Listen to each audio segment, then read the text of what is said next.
Hello everybody, David R. Becker here at Becker Art, and in today's video newsletter I'm talking about the secret to simplifying what seems really impossible to paint.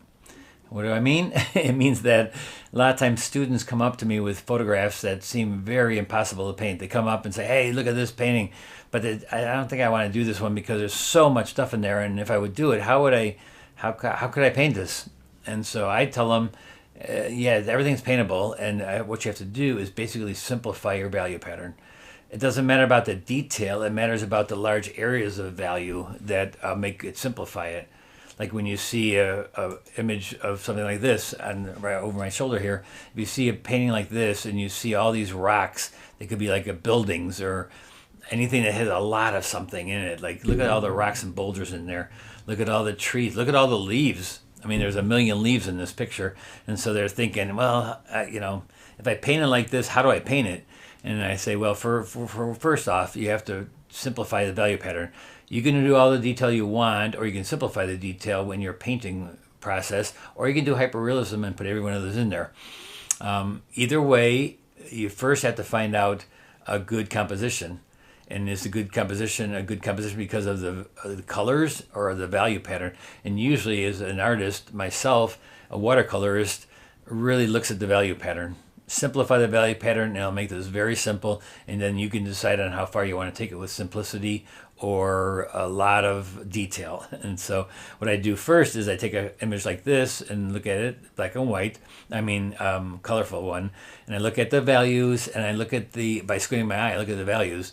And if I see that I still can't see it, I take it into like Photoshop or Photopia, or even on a camera, they give you settings where you can do the contrast, or turn it black and white. So the first thing I do is I turn it black and white. And so then even turning it black and white doesn't give me a good contrast look to it.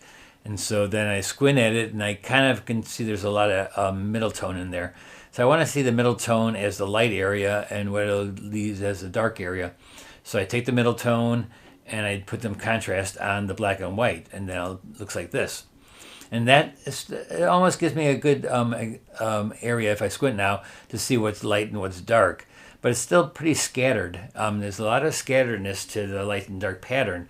And even though there's going to be lights in the darks and darks in the lights, that's fine. But I want to see a big area so that I can simplify that area when I do the wash of watercolor, and even oils or acrylic, whatever. This is about the composition of the thing. And so then I take it and I posterize it.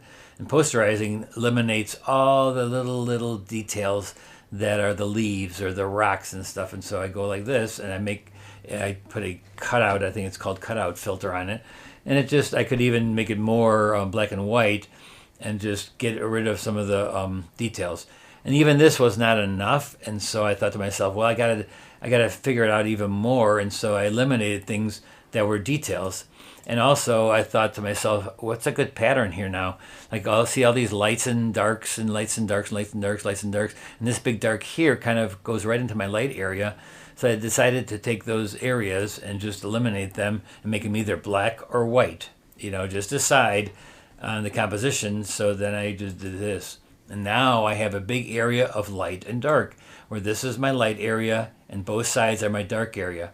And try to make sure that they're about odd amounts of light and dark. So if you have like this one is about 1/3 light and about 2/3 dark. So always keep it odd numbered, the area, and weight and stuff. And so this right now would be an okay area to paint, light and dark. I know exactly where to put my big washes first, like I do every Thursday. Remember, I do step 1 is all my lights. And so now I know exactly where I'm putting my lights. It's very simplified. I can put the detail in on the third, the step 3, but I need this lights and darks first before I do that. And also when you're doing a wash, like a dark wash, you can make it textury or you can make it super even.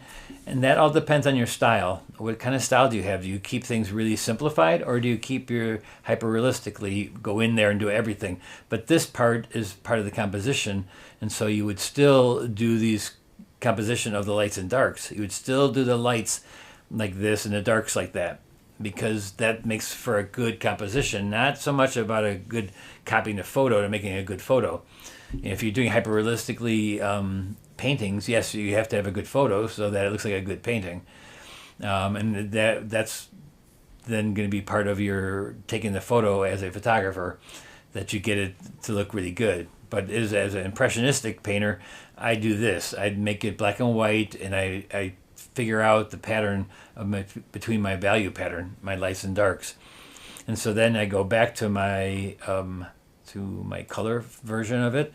In the color version, you can see now, remember how it was? It was the background over this side and this side were darks. And even though I have little specks in here, those would be, when I do my first wash, I go right into those areas. And they can still be a little bit of that in there. But I know that down the middle here, I'm going to try to keep all these a little bit lighter than the sides on both sides. And it'll be fine because my center of interest is basically this area right here, area of interest. And so it's right there, and it's going to have some lights down the middle and some darks on both sides of it. That's how you simplify a big scene. Now, if you want to do it to work hyper realistically, well, then you're going to have to put everything you see in here, every leaf, and that's one way of painting. I prefer impressionistic, so I would do some of the leaves and have some of the leaves lighter here, but they're not going to be as light as the lightest or the darkest light in here. So I try to keep that a little bit separate so that it makes it a really good pattern of light. And the pattern of light is important when you're showing sun coming down into the forest and stuff like this. You can be dappled and you do a lot of different things, but just to simplify that area is more impressionistic than hyper-realistic. All right, so simplify your value patterns. And then people are asking, well, do I have to draw everything? That also, you can simplify your drawing if you want to. If you're not going to put everything in there, then yeah, you don't have to draw all that in there if you're going to simplify the scene.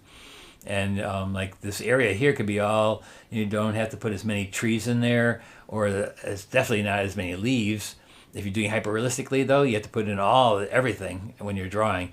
And if you're tracing, you can trace everything. That's no big deal, right? But if you're freehanding it, sometimes you don't put those rocks exactly where they're at.